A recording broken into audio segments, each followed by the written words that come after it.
నమస్తే అండి. నా పేరు డాక్టర్ శ్రీతేజ. నేను విజయవాడ బెస్ట్ సూపర్ స్పెషాలిటీ హాస్పిటల్లో పల్మనాలజిస్ట్గా వర్క్ చేస్తున్నాను.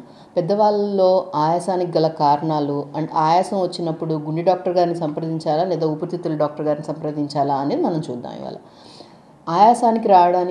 ఆయాసం వచ్చింది అంటే దానికి కారణాలు చాలా రకాలు ఉండొచ్చండి. మన బాడీలో హిమోగ్లోబిన్ రక్తం తగ్గినా సరే కూడా ఆయాసం అనేది రావచ్చు. థైరాయిడ్ అబ్నార్మాలిటీస్ ఉన్నప్పుడు కూడా, థైరాయిడ్ కంట్రోల్లో లేనప్పుడు కూడా ఆయాసం రావచ్చు. అంతేకాకుండా ఊబకాయం సమస్య ఉన్నప్పుడు కూడా మనకి ఆయాసం అనేది మనం చూస్తూ ఉంటాం అన్నమాట. అయితే ఈ ఆయాసం వచ్చినప్పుడు గుండె డాక్టర్ గారి దగ్గరికి వెళ్ళాలా, ఊపిరితిత్తుల డాక్టర్ గారి దగ్గరికి వెళ్ళాలా?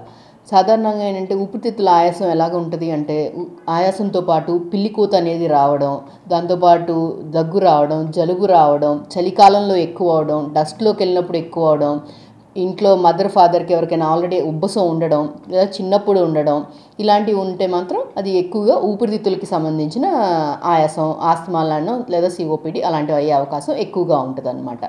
ఊపిరితిత్తులు, గుండె రెండు ఒకదానికొకటి కలిసి పనిచేస్తూ ఉంటాయి మన బాడీలో. ఈ ఊపిరితిత్తుల ఆయాసాన్ని మనం సకాలంలో గుర్తించి దాన్ని ట్రీట్ చేయకపోతే కూడా దాని ఎఫెక్ట్ గుండె మీద పడవచ్చు. అలా కాకుండా మనకి ఆయాసం ఎక్కువ దూరం నడిస్తే వస్తుంది అంటే ఎస్ఓబి ఆన్ ఎగ్జర్షన్ అంటాం. అంటే కొంచెం మెట్లు ఎక్కేటప్పుడు ఆయాసం రావడం, కాళ్ళు వాయడం, అండ్ ఆల్సో రాత్రిపూట పడుకున్నప్పుడు నిద్రలో ఊపిరికి ఇబ్బంది పడడం, దగ్గు రావడం, ఇవన్నీ కూడా ఎక్కువగా గుండెకి సంబంధించిన లక్షణాలు. ఇలా నడిస్తే ఆయాసం, కాళ్ళ వాపులు ఇవే ఉంటే అప్పుడు మనం గుండె డాక్టర్ గారిని సంప్రదించి దానికి తగ్గట్టు అవసరమైతే యాంజియోగ్రామ్లు అవి మనం చేయించుకోవాలి.